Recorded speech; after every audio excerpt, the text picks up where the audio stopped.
lagi di podcast dengan sofa baru kita.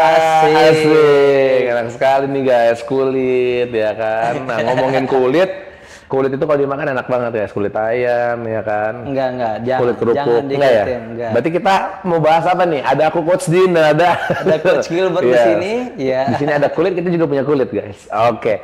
Nah, di sini topik kita adalah karena kita udah ngomongin kulit dan makanan, berarti tentang diet. Iya, kan? benar Nah, sekali. temanya apa nih Coach Gilbert? Temanya hari ini gimana cara penurunan diet yang baik dan benar? Apa? Penurunan berat badan. Penurunan berat badan dengan diet yang baik dan benar. Betul sekali. Oke, gimana nih? Maksudnya gimana tuh? Kayak menarik banget. Iya. Penurunan. Seperti orang yang tahu kalau diet itu kan identik dengan berat badan ya. Betul. Jadi ya kita di sini akan membahas waktu apa aja makanan yang harus kita makan dan juga gimana pola kehidupan tentang makanan kita sehari-hari. Gitu. Oke, jadi berarti waktu makannya nih yang kita coba cari tahu. Yes, betul. Kira-kira waktu makan yang mana yang akan lebih cocok untuk orang menurun berat badan? Iya. Oke, kalau menurut Coach Gilbert itu gimana? Dari dibilang waktu ya, kembali lagi kalau dari aku, kalau lagi menjalankan diet, yang paling penting itu adalah sarapan sih. Oke. Dari segi waktu ya, sarapan itu jadi jangan sampai kita skip sarapan kita. Karena kalau misalnya kita skip sarapan, itu akan mempengaruhi sepanjang waktu kita. Misalnya nanti kita di siang jadi kayak makannya lebih banyak gitu, yang seharusnya tadi harusnya makannya porsi normal, karena kita nggak sarapan di hari itu, ya jadi makannya lebih banyak dari biasanya gitu. Tapi kalau misalnya orang yang kayak lagi intermittent fasting, susah juga berarti ya, kan memang mereka nggak sarapan. Tapi mungkin karena itu harus menjadikan kebiasaan dulu ya. Iya, Akhirnya badannya beradaptasi. Betul. Akhirnya makanya IF juga atau intermittent fasting bisa menghasilkan fat loss juga gitu, atau menurunkan berat badan mereka, karena kan memang mereka defisit dari makan siang sama makan malam ya kan. Betul. Berarti kalau untuk orang biasa makan pagi nggak boleh skip. Betul. Ya kan, biar mereka makan siangnya nggak kalap. Betul. Terus habis itu gimana ke makan malam? Kalau ke makan malam sih, kalau dari aku ya jangan sampai makannya ini terlalu malam gitu. Jadi kayak kalau kalian juga mau makan malam itu ya 2 atau 3 jam sebelum kalian tidur lah, itu minimal kalian makan gitu. Oke. Ya, minimal. Oke. Kalau misalnya kayak ada makanan-makanan kecil, cara ngimbanginnya gimana tuh? Mengkonsumsi setiap 3-4 jam kah atau gimana? Kalau aku sih ya, makanan kecil aku sih makan, tapi memang dilihat dulu makan kecil itu apa. Gitu ya, kayak misalnya kalau kerupuk sih ya jangan terlalu sering sih. Terlalu sering. Okay. Karena memang kerupuk terlihat ringan, tapi sebenarnya itu kalorinya tinggi. Betul. Gitu. Padahal dimakan di mulut kayak kertas hilang, contoh ya, kan kena air hilang. Gitu. Nah, biasanya kalau misalnya orang ngomongin jam makan, orang tuh paling takut sebenarnya makan malam. Iya. Nggak tahu kenapa. Kalau makan pagi, ya karena orangnya mager aja masak. Betul. Bukan karena dia nggak lapar. Benar. Kalau disodorin makanan juga makan. Pasti dikasih bubur, makan bubur. Kasih mie ayam, makan mie ayam. Dikasih sereal, makan sereal. Ya kan? Ada lontong, ada ubi, ada ini. Pasti dimakan pagi. Karena kan pasti secara badan kita bangun kan signal, oh ini badannya bangun, kita harus siapkan diri, mau beraktivitas. Pasti badan kita atau otak kita mensignalkan juga, oh kalian harus mengkonsumsi sesuatu untuk menyiapkan diri kalian di hari itu, ya kan? Berarti kalau makan malam itu gimana? Baiknya di jam berapa? Dan harus kayak gimana? Apakah harus di skip aja atau dikurangin makanannya atau bagaimana gitu? Kayak tadi sih kalau dari aku itu kayak misalnya nih kita tidur yang baik itu kan misalnya di jam 11. Kalau kita dewasa ya. Iya. Tapi kalau misalnya normalnya itu ya baiknya itu di jam 10-an atau jam setengah 11 ya. Nah, 3 jam dikurang itu misalnya jam 3, jam 7 gitu. Itu kita terakhir kita makan. Nah, dengan catatan juga kita ya memang makanan yang kita konsumsi juga seimbang.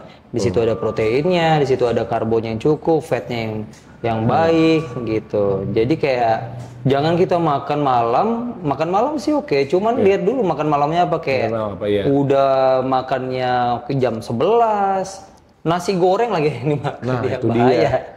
Nasgor, itu guys, bahaya. Minyak kan gitu. Ya kan? Enak banget sih tapi, ya kan? Nasi goreng kulit nih. Tapi bukan kulit di sofa ya.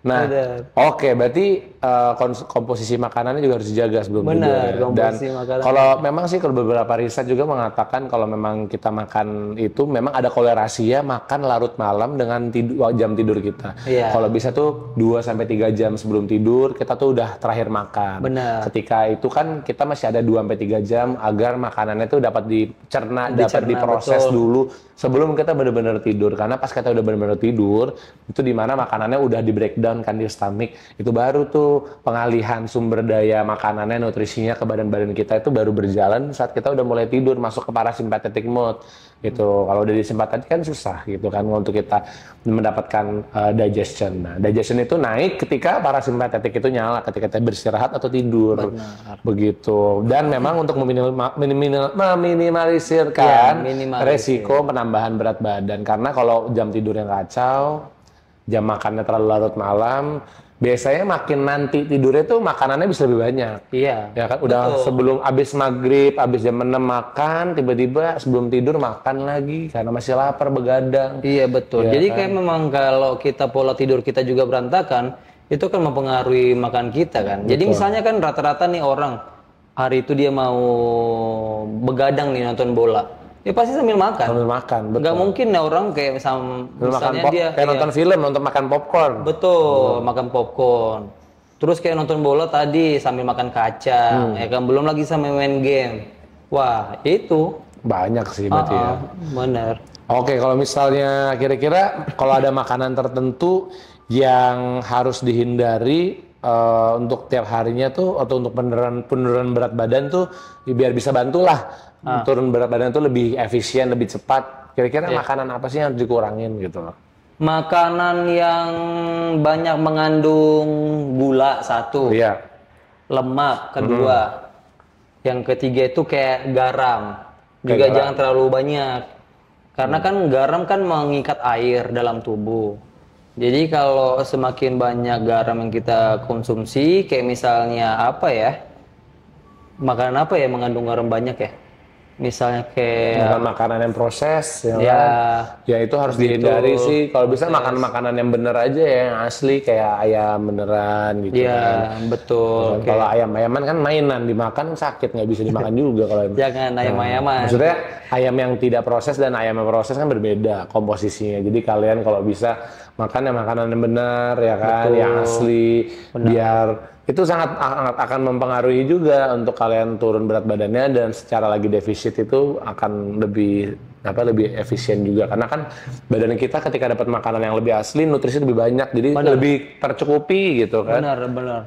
Sebenarnya bisa aja sih makan fried chicken misalnya, tapi tetap defisit bisa aja. Ya bisa Cuman aja.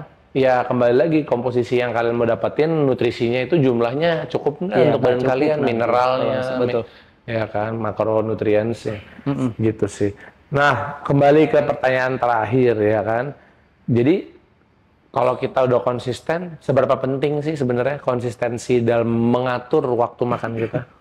Kalau dalam konsistensi itu sebenarnya kayak orang kan kadang-kadang itu kena sakit mah gara-gara bukan karena makan dia yang salah, tapi karena memang pola makan dia itu yang tidak teratur. Oh, berarti bukan karena dia nggak makan dong? Iya. Oh, Misalnya nih ya, hari ini dia makan jam 7 malam, besok dia makan jam 9 malam, besoknya jadi nggak teratur. Jadi badan kita pun kita masih kebingungan badan kita mau menyesuaikan ke jam mana nih kita makan malamnya gitu.